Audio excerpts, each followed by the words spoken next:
Welcome students, कक्षा 6 और 7 की गणित कार्य पुस्तिका में कार्यपत्रक नंबर 83 को यहाँ पर हल करेंगे।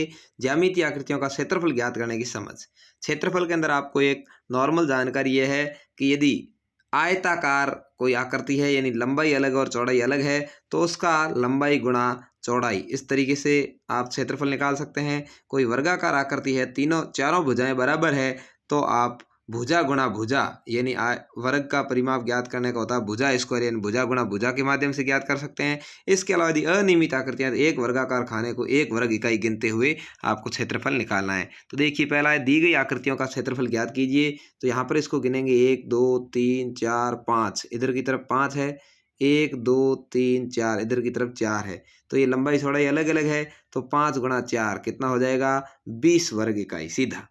इसको गिनेंगे, ये अनियमित है तो इसको गिन लेंगे 1 2 3 4 5, 5 5 की कितनी लाइन है, 5 10 15 20 25 और ये 26 और 27, तो 27 वर्ग इकाई ये हो जाएगा। अगला यहाँ पर है, देखिए 1 2 3 4 5, 5 और 5 ये 10 हो गए, 11 12 और 13 वर्ग इकाई ये हो जाएगा। तो इस तरह से आपको इसके उत्तर देने हैं। दूसरा है, किस छायांकित आकृति का क्षेत्रफल सबसे अधिक है। तो देखिए यहाँ पर इसका मैंने गिना तो 20 इकाई आया, इसका 21 आया, इसका 16 आया, इसका 15 आया। तो यहाँ पर छायांकित भाग का क्षेत्रफल निकालें और बताएं किस आकृति का सबसे अधिक है। तो यहाँ पर सबसे अधिक ख आकृति का है, इसका है कितना है, 21। ठीक है, तो इस तरह से आपको उत्तर लिखना है। अगला है, दी गई आकृति हम बताएं किस आकृति का क्षेत्रफल सबसे अधिक है और कितना अधिक है। तो देखिए इसका यहाँ पर गिनेंगे 1 2 3 4 5 6 और ये आधा आधा है, इन दोनों को जोड़ेंगे तो आधा आधा एक करके जोड़ेंगे, 6 और 2 इसका 8 हो गया। ऐसे ही इसका गिनेंगे तो 1 2 3, 3 3 की 3 लाइन है तो 9 हो गया। इसका भी गिनेंगे तो 1 2 3 तो पूरे, 4 5 5 पूरे हैं और 4 आधे हैं तो 2 उसके जुड़ गए, 7 हो गए। ऐसे ही इसका गिनेंगे तो 1 2 3 4 5 और 5 3 कितने हो गए, 15 हो गए।